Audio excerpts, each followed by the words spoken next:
Hi, and welcome to the Keys to Therapy. On today's episode, we have Faith Dulin, LMFT. Hey, Faith.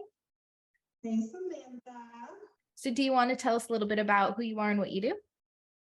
Sure. I am Faith Dulin, as you said, licensed marriage and family therapist, and I have my own private practice in Charlotte, North Carolina. Yay. So a local, so that's where I'm at too. Yes, So, yes. well, tell me a little bit about your journey to be a therapist. What made you decide to become one? Well, let's be honest, right? Everybody becomes a therapist because of a fucked up childhood. Not you. You seem normal.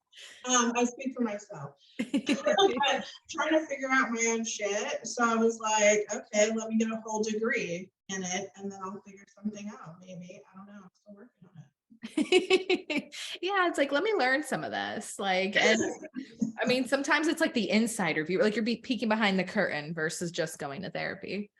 Right. Was there a certain stage in your life that you were like, okay, I know this is what I want to do? Or was it just kind of always there?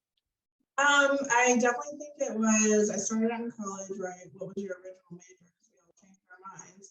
I wanted to be a globe-trotting journalist. That was my thing. I love to write. I was like, oh, I'm gonna like travel the world and expose secrets. So I started out with that, and then I took my psych class, and I loved it. And my actual psych professor was trying to help the folks in the class sort of have some direction as far as what they wanted to do. And he said, consider your class schedule. What are the classes that you do really well in, that don't seem like work for you, that you kind of effortlessly,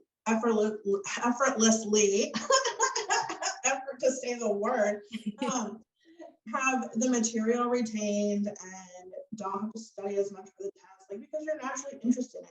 And as he was saying that, I was like, this is the class for me. Like I realized that I aced all the exams. I'm not that smart, but like I was really into the material. I easily retained it. Like it was just so fascinating and interesting to me naturally.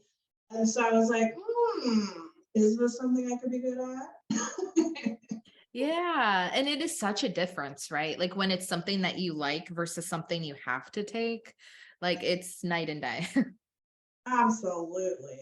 I mean, I had to take biology. I was like, snooze. Thank God for the nerds of the world. Seriously, because I can't. Science, the math, especially the math. I was like, which profession has the least amount of math? And the only math is money. So like, I'm with you on that one. Yes, I was a business major for a hot second. Yeah, I think I'd have been like, oh, wait, there's a lot of math in here. Okay. I just was interested in the money part. So never mind. Well, tell me a little bit about what grad school was like for you. I know everybody's programs are structured differently and kind of have a different focus. So what was your experience like?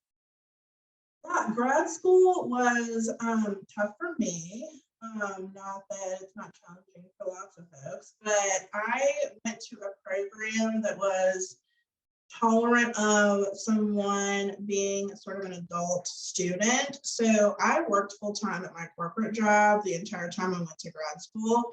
And I took classes at night. So I would, get up super early, go to Uptown Charlotte, be at my little bank job, and then leave there, fly down to campus in South Charlotte, and have a class from 4 to 7, and then another class from 7 to 10. Oh my gosh. Yeah, and kind of wake up and do it all again. So it was long days. It was a lot of cognitive overload, and then there's the intensity of grad school in and of itself, just with the work demand, but also the challenges there for you to take like a cold hard look at yourself. Which is a necessary evil, right? Because that's what I expect my clients to do when they come and work with me. So I needed to do that work, but it was hard. Oh yeah. Cause it's like this weird mix of like, I want to do well and I want to prove that like, this is the right job for me. And then they're also like, look into your deepest, darkest self. And you're like, right. Wait, I want the light. Like, hold on. But you can't really get that part without the other part. You're so right. It's like imposter syndrome on crack. Like, you're like, oh my God, I'm totally normal. I can do this and help people. And then you're like, wow, I didn't know I was that fucked up. That's good to know. Right. They're like symptoms of trauma. And it's like, ooh, like, hold up. This looks a little too familiar. Some of these things. Yeah. Did you take abnormal psych?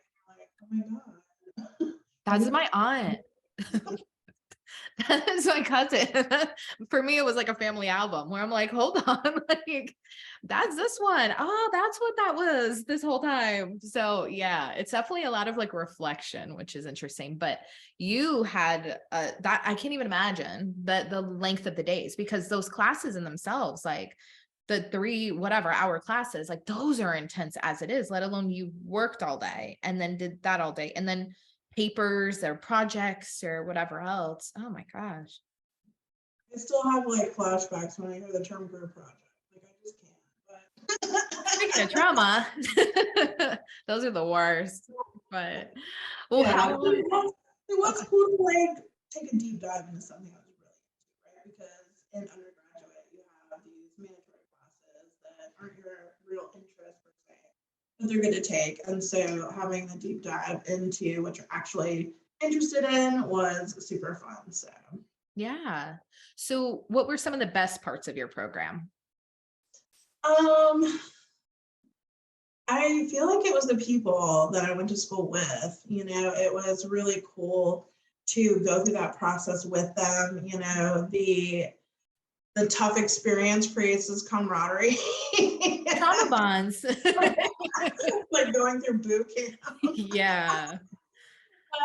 So I had amazing connections with fellow students, and to a deeper level than I think you would have otherwise in a different context. And that's really precious to me. And I'm still in contact with a lot of them, still seeing them out, networking as colleagues. So that's been really precious to me. Yeah. And I bet that that was really helpful to have gone to school in the same place that you decided to pursue your career in as well, because you've got those connections then.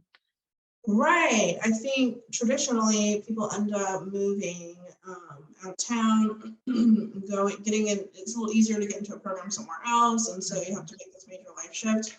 I didn't like do this because I was super smart or anything.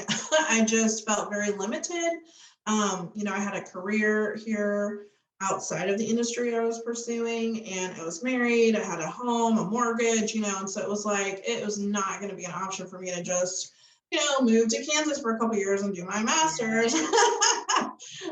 So stayed local, got into the program, and then have continued to be here. So yes, you're right, that is a total additional benefit to still be around the folks that I went through the program with. Yeah. Well, were there any parts of like your program that you didn't like, or you felt that they could have done more of now that you've had some experience post grad? Well, girl, let me tell you, I had to sign an NDA after court. No, I'm kidding. I'm like, they ain't gonna watch this channel. The grad program, I think everybody experiences pros and cons. What do I wish they would have done more of in my program? Maybe a little less of the personal probing. Mhm. Like I had one professor, for instance, that was always like pulling you into her office for a chat, and then she would want to get into all these deep, dark issues. And it felt like a bizarre aspect of gatekeeping that felt inappropriate given the context of academia, if that makes sense. Yeah. Like, let's talk about your paper. And it's like, okay, I kind of spilled my guts a little bit in that one, but it's just like, tell me about when you were molested. I was like, whoa, wait, what? Like, is The this a therapy therapy, session? yeah, like that's a little too deep of a dive. So, and Right. to keep you personally, like, let me separate you from the group and talk to you. I get if it's a sensitive subject, but then digging into that should have been like, please pursue your own mental health treatment if you feel like this is something that may come up for you. And that's it. Right, exactly. So it was a Weird. little weird. I felt like it was super boundary blending where they were really trying to get the dark psyche. And it was a professional, academic setting. And I agree with you. Like it just felt a little obtuse. And this particular professor, she would do this with everybody. It was like a joke. Like the other students I was in the program with, they were like, yeah, I just tell her like about like some shitty childhood something and she'll get off your case. I'm like, this is weird. Like you gotta check the box. Wow. Yeah. And then it's hard too, because when you're in that position and there's this like power differential too, and you want a good grade, what are you going to say? Like, I'm not talking to you about that. And then have it reflect poorly in your grade. Like, so it's hard to figure out like the boundaries. Cause in that situation, I guess ultimately it can help you with clients and like understanding, but then that's also a little bit different because they're your client. They're there to talk about the tough stuff. You're there to write about the tough stuff, but not necessarily deep dive in front of this random individual. So I totally agree. And then with clients, it's like, yes, they are going to be asked to talk about topics, but that's the intention of the setting. And it's after we've built rapport and created a safe container for that, right? And they consented to it, actually. Like, now that I'm thinking about it, they've also signed papers that say that they consent to talk about some of these things, essentially. Right. And even with all that, when I'm with a client, if they change the subject or they steer away from it, like I don't push it. Like we can talk about it when they're ready, So yeah, I didn't like that. Yeah. So red flag. So, but I think that probably happens in a lot of programs, actually. So I'm glad that you brought that up, because I think some professors, just like some therapists go into it with some of the wrong intentions. I think some professors probably do too. Or they're like, oh, well, I'm doing this full time and I'm not seeing enough clients and I missed that. So let me pull some of these students and kind of work on my therapy skills with them. Like, ew. So were there any other parts of your program that you wish that they'd covered certain things? Like, I know a lot of people have said that they wish that their program had some kind of like business aspect to it. Or did you feel like with your other knowledge, maybe that wasn't as necessary? Yeah, I definitely think it was. I think it's intentional that they deprive us of business building related knowledge. I think in the field, there's this heavy pressure, at least in my program, from my perspective, to cut your teeth, right? To start at the bottom, to go into community mental health support. And there's nothing wrong with that, but I don't know that that's a great fit for everybody. And I wasn't the only person in my graduate program that wasn't like 25 years old, right? So it's like, I've already done the whole start at the bottom, work my way to the top sort of thing. Not in this industry, granted, but this isn't my first big girl job, right? And I don't know that I need to toil at the hospital for 16 years and become burned out before I can attempt private practice, right? So I don't know all the ins and outs of why that is, but my total conspiracy theorist perspective is that they want to almost withhold that information. They don't want to support you transitioning from graduate school into private practice. And maybe there's a lot of risk there for our clients if you're not seasoned. I don't know. I'm sure there's some reason that they find is justifiable to do that, but there was intense pressure on my cohort and I to move into community services or something very structured, in my opinion. Yeah. Did you also hear like you're not really going to get paid much in this field? Did that ever come up too? No, that's something I discovered later, like now. Yeah, I know some programs are like, you do this because you want to help people, not for the money. And it's like, but we want to get paid too. So like, there's a few aspects of it. And there's my dogs. I think I went into it with a really naive like perception on movies I had seen. We have like this New York office and this penthouse apartment, and you're like super rich. I think that's like not me. Whoops. But yeah, that's who makes the money. No, but there definitely I think there is this subtext in the industry as a whole that if you think it's important to be able to support yourself financially through this career, that you're some capitalist asshole and you don't care about people. And that's so fucked up. Yeah. Obviously I do, because this is my job. Like this is what I get up and do every day. I hold space for people and I'm there with them in their painful moments. Like, of course I care about people. And having good boundaries, I also care about myself and being able to pay my bills so that I'm not stressed out when I show up for work. Yeah, exactly. And I used to tell people that even in graduate school, like, they would say, well, I'm not here just to make money. I'm like, well, no one's here just to make money. would have picked a different career. I could have been a lawyer, okay? But Yeah. Or like figured out how to like invent an app or something like some of these other people. I'm not going to school for all this time and doing all this work and all these papers to make money, I but know, I'm going to right? make money. And I would say that I'd say, if I just wanted to help people and Mhm. I'm rich, like I would volunteer, and Yeah. help people without any financial concern. But this is a career path and it is a business. Mhm. So I'm gonna make money. Yeah. Right. And if you're Sorry, not not struggling, sorry.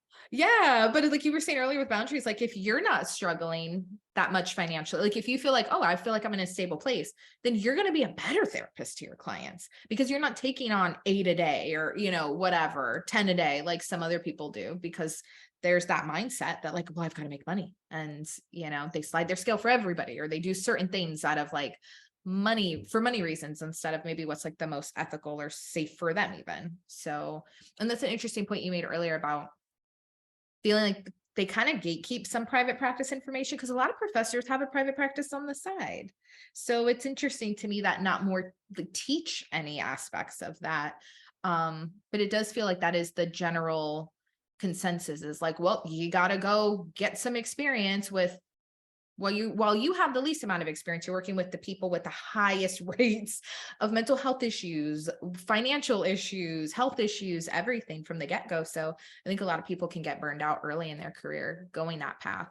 So it's just interesting. It's like, I guess the only people for the most part who work in those positions are the newbies.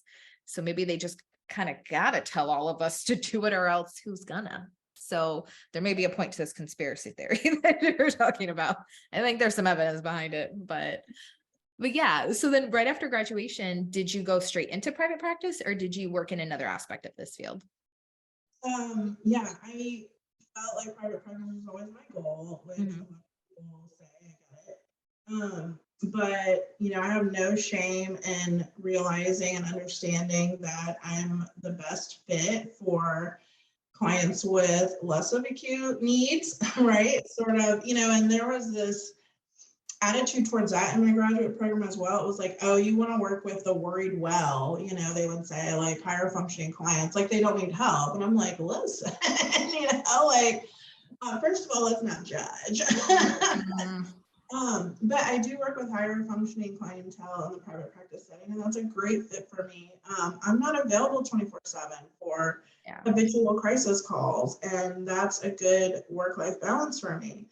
Other people, God love them, they are really good in a crisis environment and having so much more of a consistent intensity with their work. That's just not me. So I knew I wanted to go towards private practice, but moving out of graduate school, the internship that I was at during school immediately offered me a job. So I was like, oh, great, this is easy and fun to just transition into that. So I did a little bit of everything. I did intensive in-home, I did equine assisted therapies, I did critical incident stress management and intervention, I did community support, middle schools, hospitals. Wow.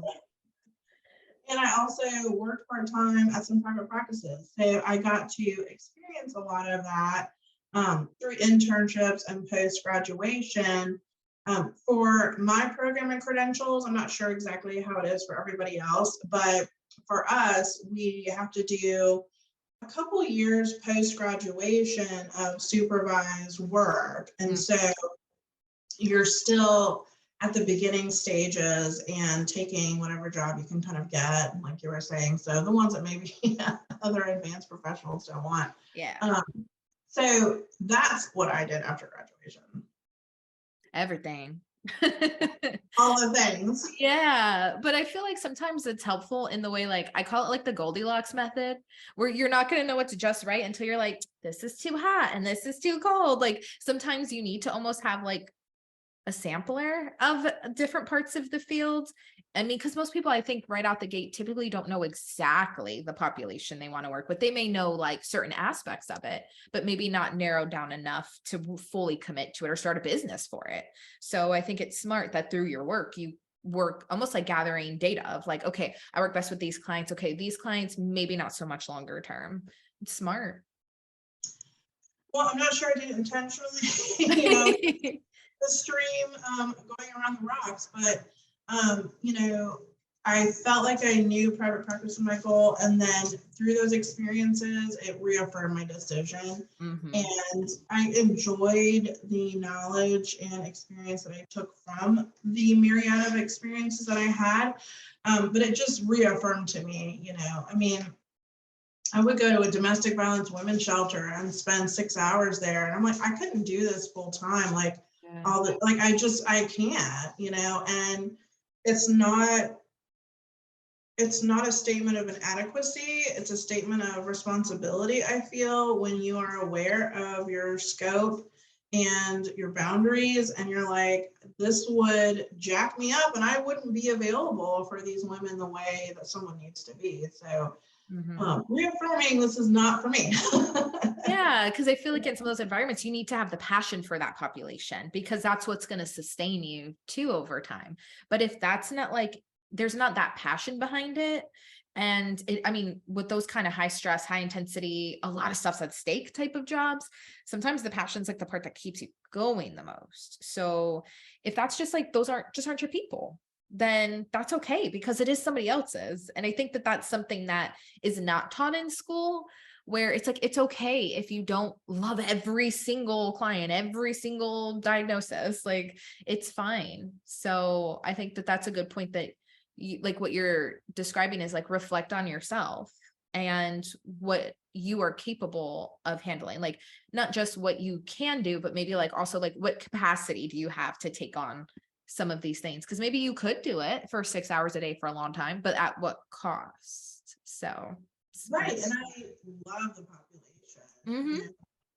I loved all the people I worked with in all of those capacities, truly and honestly. But it was so triggering and emotionally demanding for me. It was not something that I was at that point in my life able to completely separate and differentiate and not be somewhat emotionally involved when you're faced with the nitty gritty of like what these women have gone through and tried to survive. And so talking about like secondary trauma, you know, like you need to be aware of like what's gonna pack too much of a punch for you. Just like there are folks, God love them, that work here that interview children who there's suspicion of sexual abuse. That's not something I can do full time. It's just not. And thank God for the ones who can, and have the stamina and resilience for that. I know that that's not my strong suit. Now, on the other hand, you know, I love teenagers.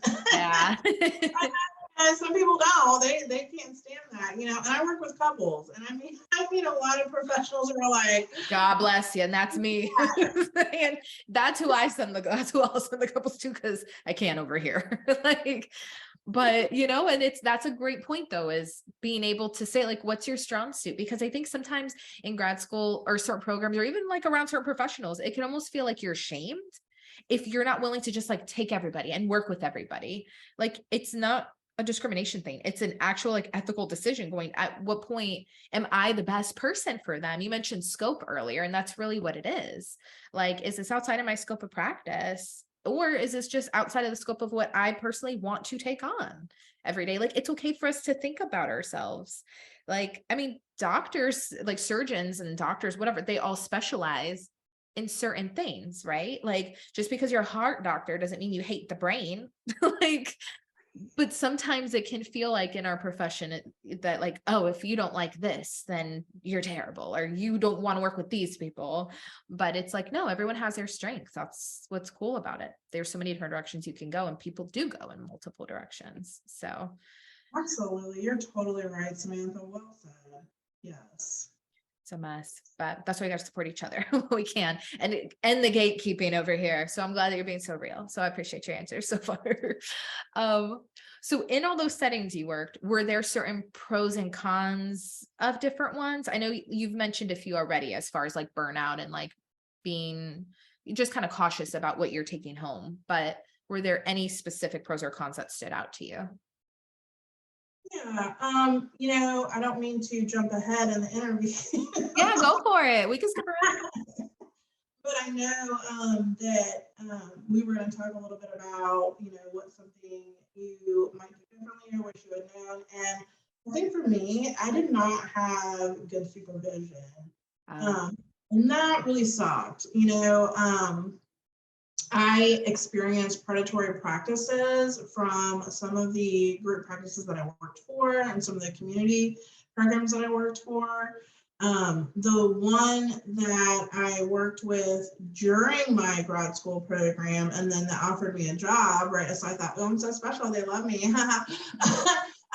They committed insurance fraud and accused me of doing it and filed a board complaint and fired us, this whole thing. And so this big investigation locally ended up happening, and my school shut down the program. UNCC shut down the program with them. Like, it was this big blowout thing, but I kind of got scapegoated, and it was easy to do that with me, I guess, because I was so naive. I was new in the field, and I didn't have the protection of good supervision. I didn't have someone to advocate for me, someone to alert me as to like things I should look for. I didn't know any better, right? I'm like, okay, we're supposed to like do group therapy and bill individually for everyone. Okay, like, I mean, right. That's something else that they don't teach you in school. Yeah. Codes. Right. So, it was wild, and it was so gutting for me, new in the field. And I realized I had this erroneous perspective where, we're all therapists and we're all kumbaya, we all want to help each other and help people. And like, they would never do anything like that to me, yeah, they would. And some people are out here just trying to make money fraudulently. Yeah. And it's scary. It's scary because you don't see it coming as a little newbie, a little baby therapist in the field. And I think having good supervision is really clutch. And I would encourage anybody in this field that's newer to make sure that you have good supervision. You're paying them for a service, so in a sense, they work for you. Don't be intimidated by their knowledge and expertise and authority. Make sure you're with someone who's a good fit, who's responsive, who's supportive to you. Don't be afraid to have tough conversations if you're not getting what you need, and don't be afraid to fire them. I mean, this is critical to your career. So I really had some rough bumps, and I wish that I had that stopgap. But again, learning lessons. Right. And that's something, again, that is not taught in school. They don't tell you anything about supervision and like red flags to look out for and how to keep yourself safe in certain places, or which practices maybe aren't ethical and which ones are. There wasn't really, in my program at least, a lot of like practical knowledge. It was very book-based. So most of us go into the field just kind of believing what we're told, because it's like, well, no one else has told me that. You're in this job, especially if they're a supervisor, then why wouldn't you think anything different? Like, it's just, it's what you're expecting. So, and I think for a lot of people that I've spoken to over the years who haven't had a great supervisor, there's a lot of fear in having those discussions and in changing supervisors, not only with talking to them about it, but then potentially pausing their hours and then getting somebody else. But it sounds like in most, probably all cases actually, but definitely in most, it would be worth it. So like in your case, having a supervisor that had your back would have made that entire situation a lot less difficult and stressful. Yeah, you're absolutely right. And another thing that wasn't discussed in grad school at all was what to do when you get a board complaint. Yeah. And when that happened to me, just because I'm sort of a wide open person anyway, I would talk to some colleagues and I was like, what the fuck do I do now? Like, I was traumatized. I'm like, my career is over. Oh my God. And it would have been great just to have like, I don't know, maybe just a couple minutes, like, listen, here's what happens if you have a board complaint, and here's how to protect yourself, right? Because we have these informed consent and all of this to protect the client, which is important. But also, like, there are people that can prey on the therapist, can make erroneous claims, and we need to protect ourselves as well, and especially when you don't have the shelter of good supervision. You're just out there, like, so. And it was interesting because other people had run into board complaint issues but nobody wanted to talk about it. It was like this huge shameful thing. Mhm. And so again, in the academic setting, it would have been useful to talk about, hey, what if, what if a client sues you? What if, Yeah.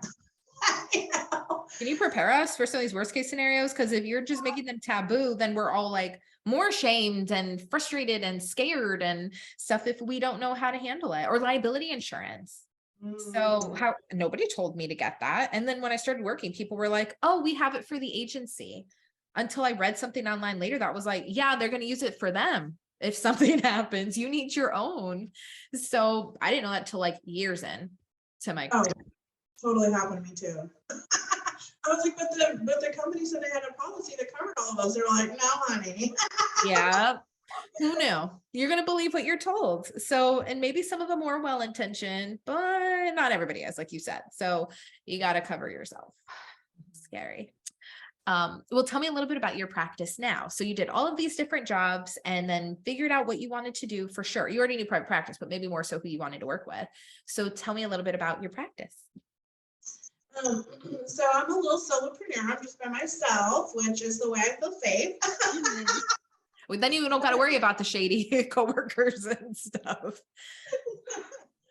Like, oh my God. So I am have an office near uptown, and I feel that solopreneurship can become isolating, and I never want to unintentionally approach procedural drift. And so I run a peer group in Charlotte where it's open to colleagues and other mental health professionals to collaborate with one another and kind of create our own community of support for case consultation or business building, because nobody got that in school. Yeah. Um, and just to be mutually supportive of one another and create the connections that we don't have in a traditional work setting where you can't run down the hall and ask somebody about a case. Mm-hmm. So I appreciate that aspect in my practice. I'm super, super grateful and thankful for where I'm at. And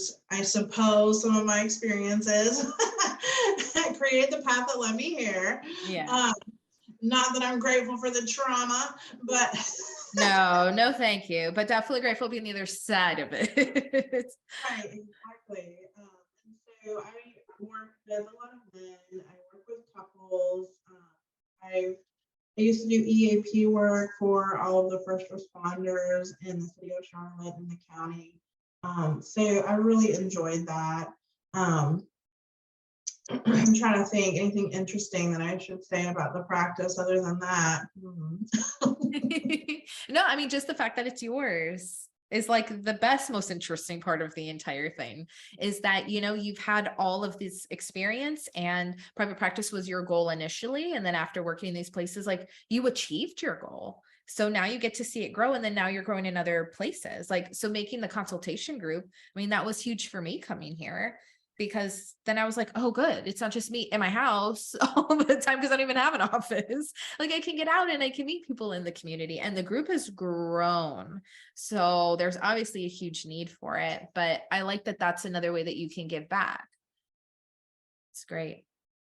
But well, what have you had like any trainings, any books you'd recommend, anything that has helped your work over the years? Yeah, absolutely. So I feel like in general, with the industry, there's sort of this push to, pick one train and write it all the way, like pick one theoretical orientation and get completely trained and certified in it. And I'm sure there's a lot of benefit to that.